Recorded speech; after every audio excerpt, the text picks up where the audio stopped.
So in this video, we're going to show you how to create a new news article or news post. It's worth mentioning that the process to creating news pages is exactly the same as creating normal pages. So please feel free to use the same process for each of these. There are some small differences, but not much. So to create a news post, the first thing you need to do is you need to make sure you're in the right place.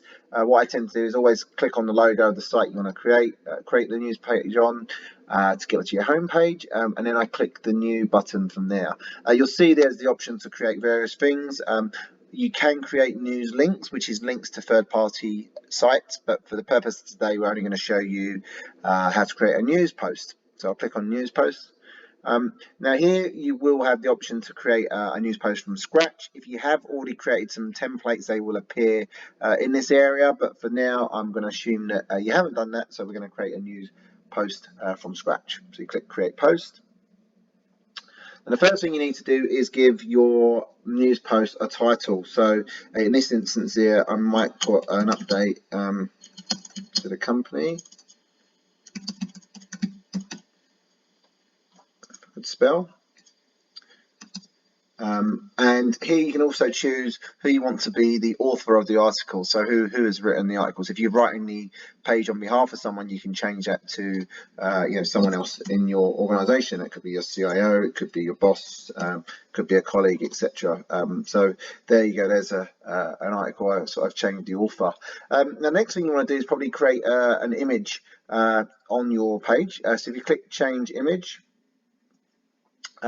you can then choose which item, which article, which page you want to upload to the page, so which image you want to load to the page. Then you've got the option to change the layout as well. So if you click, you see there it's uploaded the image. You can change the focal point by clicking on that little button there, dragging that around if you want it to focus on the coffee cup. Likewise, if you click on the little pencil icon here, you can then change the layout of the page as well. So this is the image and title, which is pretty flat. You can have it with no image. So if you're in kind of low bandwidth areas, that might be something to consider. You can have the overlap, or you can have a color block as well.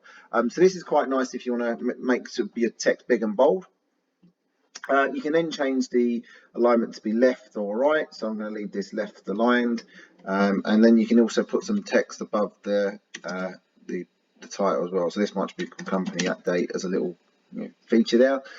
You can show a published date as well. So if this was a policy or a really important update that fast moving times, you could choose to have the published date showing as well. So that's how you update the header. Now to go and create a news page, you can just literally start typing in text. Text goes here. That's quite simple. However, one thing you do want to consider is the layout. So is it nice and easy for users to read? So what I would do here is there's a little button on the left hand side which calls edit section, and then you can then change the number of columns that you want in your page. So I tend to go for this 1/3 right layout, and then that lets you put your main body of your text here. For example, you could put all your bullet points. It's very similar to Word, PowerPoint, etc. So if you want to make items bold, you can do that sort of stuff. You can put bullet points in there. Likewise, you can put images in here as well. So if you wanted the image on the right hand side, you click on the plus button, click on image, and then you can choose your image to go in there as well. So you can drag these things around your page. You can do different things here. It's really easy to use. So what I would say is just give it a go and get used to editing pages. Once you've done that, you can literally just click post news, and then what will happen is that will then post to your news area on your home page. So for example there, I've just done my update to the company page, and that now appears here. So hopefully that helps. If you've got any questions, please let me know.